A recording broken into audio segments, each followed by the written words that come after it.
Hi hello నమస్తే అండి. అందరు ఎలా ఉన్నారు? నేను చాలా బాగున్నానండి.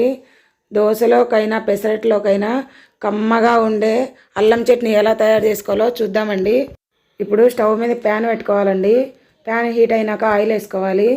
తర్వాత కొన్ని శనగబ్యాళ్ళు, కొన్ని మినపప్పు వేసుకోవాలండి. అవి కొంచెం వేగినాక అందులోనే అల్లం ముక్కలు వేసుకోవాలండి. అల్లం ముక్కలు బాగా ఫ్రై చేసుకోవాలండి. అందులోనే కొన్ని ఉల్లిపాయలు, టమోటాలు, కొన్ని వెల్లుల్లి రెబ్బలు, అందులో ఒక రెమ్మ కరివేపాకు వేసుకోవాలండి. కలుపుకోవాలి బాగా. కలుపుకొని 2 స్పూన్లు పుట్నాల పప్పు వేసుకోవాలండి. అలానే 1 స్పూన్ కారం, తగినంత ఉప్పు, కాస్త బెల్లం వేసుకోవాలండి. తర్వాత జీలకర్ర వేసుకోవాలండి 1/2 స్పూను. అందులోకి తగినంత చింతపండు వేసుకోవాలి. ఇప్పుడు 1 టీ గ్లాస్ నీళ్ళు పోసుకోవాలండి.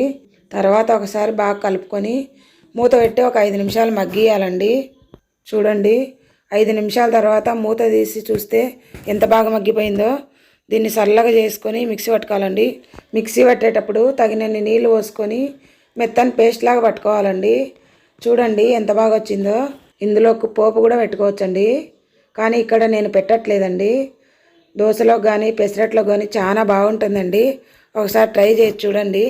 ట్రై చేసినాక కామెంట్ చేయడం మర్చిపోవద్దండి.